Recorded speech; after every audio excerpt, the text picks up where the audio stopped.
सियासत में सियासतदान जनता के बीच बने रहने के लिए और चुनाव में अपना लगातार प्रभाव बने रहने के लिए तमाम तरह की स्कीमें चलाते हैं और लोगों को फ्री में तमाम चीजें जो हैं वो देने लगते हैं। लेकिन प्रदेश की अर्थव्यवस्था इन तमाम हालातों में चरमरा जाती है। हिमाचल प्रदेश में ही कुछ ऐसा हुआ है जहां पर आपको बता दें कि अब प्रदेश की अर्थव्यवस्था पूरी तरह से चरमरा गई है और उसकी रीढ़ की हड्डी जो है वो टूट चुकी है। रिपोर्ट आपको दिखाते हैं।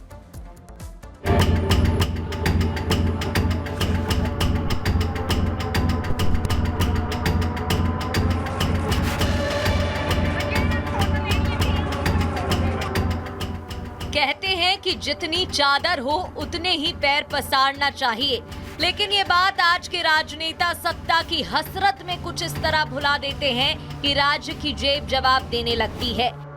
कुर्सी पाने के लिए की गई तिकड़मी और रेवड़ियों की बौछार जनता पर भी बोझ बनकर गिरने लगती है, तो विकास और अर्थव्यवस्था धराशायी हो जाते हैं। गारंटीड चुनावी जीत के लिए लोक लुभावन वादों वाली तरकीबों से धड़ाम अर्थव्यवस्था की ताजा प्रयोगशाला कांग्रेस के राज वाला हिमाचल प्रदेश है, जहां की सुक्खू सरकार आईसीयू में पड़ी सूबे की आर्थिक स्थिति को संभालने के लिए कटौतियों की ऑक्सीजन देने को मजबूर है। अभी सत्ता में आए आधा समय भी नहीं बीता कि कांग्रेस सरकार का खजाना खाली हो चुका है। आलम यह है कि अब सीएम खुद अपना वेतन नहीं लेने की बात कह रहे हैं।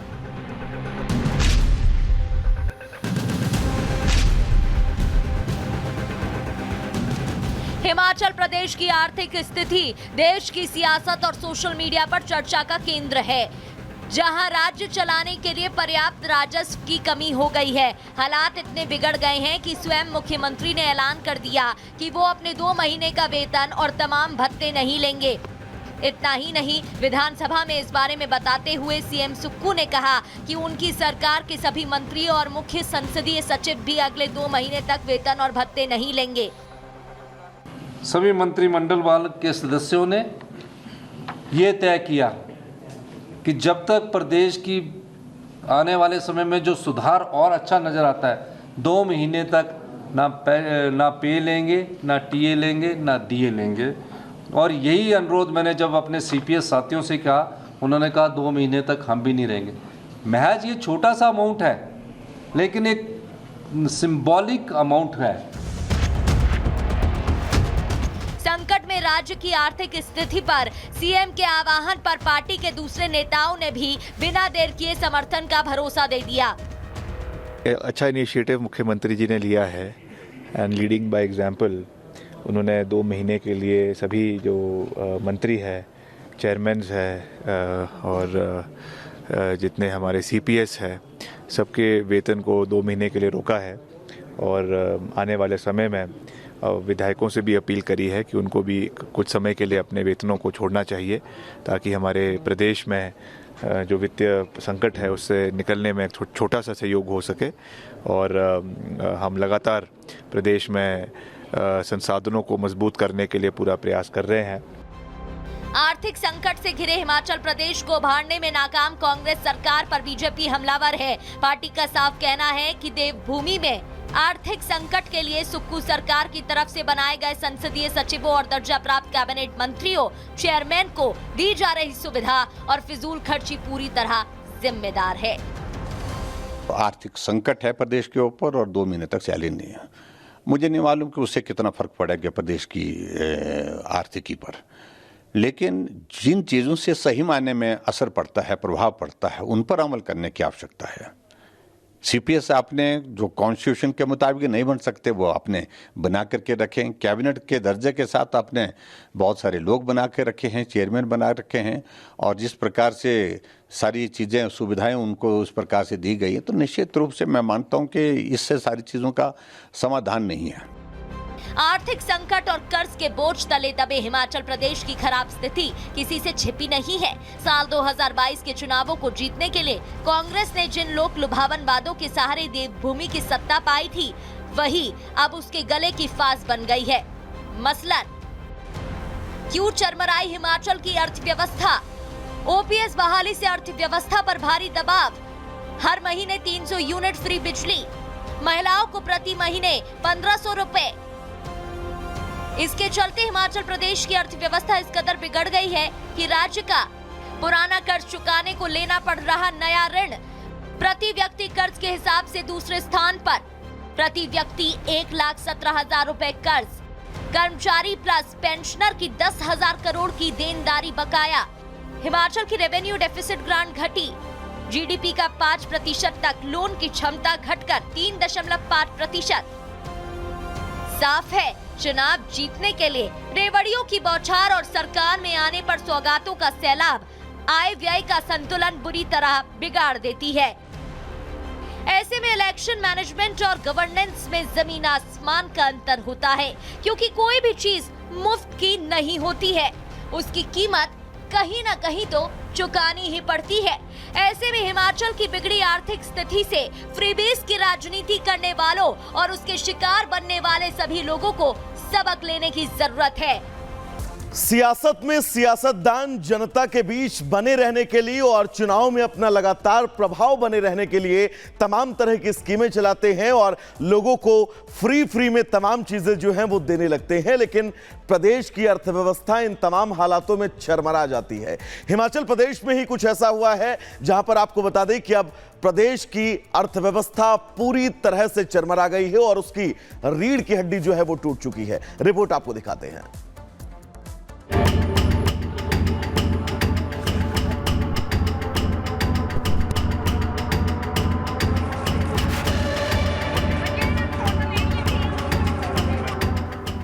कहते हैं कि जितनी चादर हो उतने ही पैर पसारना चाहिए, लेकिन ये बात आज के राजनेता सत्ता की हसरत में कुछ इस तरह भुला देते हैं कि राज्य की जेब जवाब देने लगती है। कुर्सी पाने के लिए की गई तिकड़मी और रेवड़ियों की बौछार जनता पर भी बोझ बनकर गिरने लगती है, तो विकास और अर्थव्यवस्था धराशायी हो जाते हैं। गारंटीड चुनावी जीत के लिए लोक लुभावन वादों वाली तरकीबों से धड़ाम अर्थव्यवस्था की ताजा प्रयोगशाला कांग्रेस के राज वाला हिमाचल प्रदेश है, जहां की सुक्खू सरकार आईसीयू में पड़ी सूबे की आर्थिक स्थिति को संभालने के लिए कटौतियों की ऑक्सीजन देने को मजबूर है। अभी सत्ता में आए आधा समय भी नहीं बीता कि कांग्रेस सरकार का खजाना खाली हो चुका है। आलम यह है कि अब सीएम खुद अपना वेतन नहीं लेने की बात कह रहे हैं।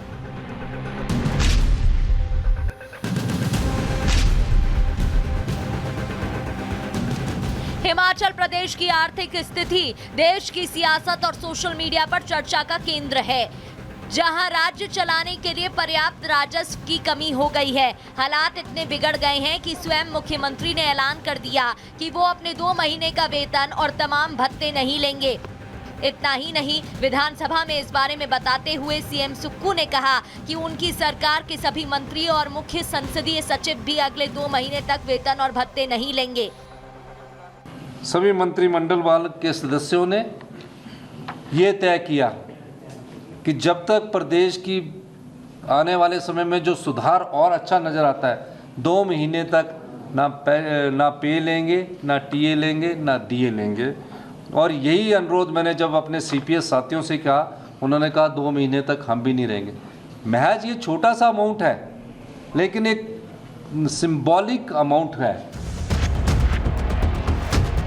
संकट में राज्य की आर्थिक स्थिति पर सीएम के आह्वान पर पार्टी के दूसरे नेताओं ने भी बिना देर किए समर्थन का भरोसा दे दिया। अच्छा इनिशिएटिव मुख्यमंत्री जी ने लिया है एंड लीडिंग बाय एग्जांपल। उन्होंने 2 महीने के लिए सभी जो मंत्री है, चेयरमैन्स है और जितने हमारे सीपीएस है, सबके वेतन को 2 महीने के लिए रोका है। और आने वाले समय में विधायकों से भी अपील करी है कि उनको भी कुछ समय के लिए अपने वेतनों को छोड़ना चाहिए, ताकि हमारे प्रदेश में जो वित्तीय संकट है उससे निकलने में छोटा सा सहयोग हो सके।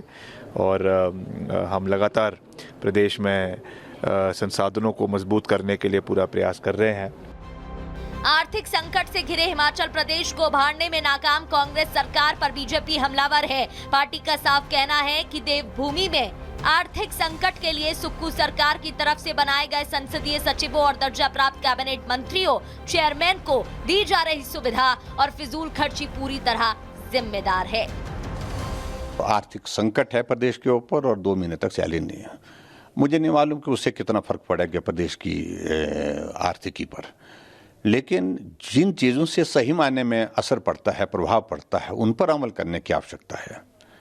सीपीएस आपने जो कॉन्स्टिट्यूशन के मुताबिक नहीं बन सकते वो आपने बना करके रखें। कैबिनेट के दर्जे के साथ आपने बहुत सारे लोग बना के रखे हैं, चेयरमैन बना रखे हैं, और जिस प्रकार से सारी चीज़ें सुविधाएं उनको उस प्रकार से दी गई है, तो निश्चित रूप से मैं मानता हूं कि इससे सारी चीज़ों का समाधान नहीं है।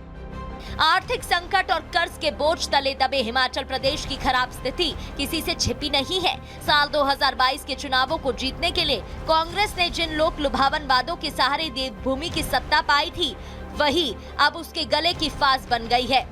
मसलन क्यों चरमराई हिमाचल की अर्थव्यवस्था? ओपीएस बहाली से अर्थव्यवस्था पर भारी दबाव। हर महीने 300 यूनिट फ्री बिजली, महिलाओं को प्रति महीने 1500 रुपए। इसके चलते हिमाचल प्रदेश की अर्थव्यवस्था इस कदर बिगड़ गई है कि राज्य का पुराना कर्ज चुकाने को लेना पड़ रहा नया ऋण। प्रति व्यक्ति कर्ज के हिसाब से दूसरे स्थान पर, प्रति व्यक्ति 1,17,000 रुपए कर्ज। कर्मचारी प्लस पेंशनर की 10,000 करोड़ की देनदारी बकाया।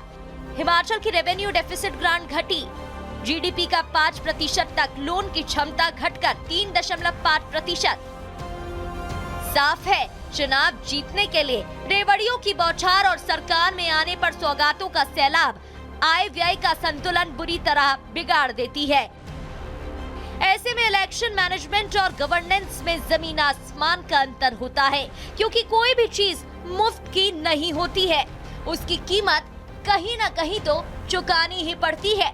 ऐसे में हिमाचल की बिगड़ी आर्थिक स्थिति से फ्रीबीज की राजनीति करने वालों और उसके शिकार बनने वाले सभी लोगों को सबक लेने की जरूरत है।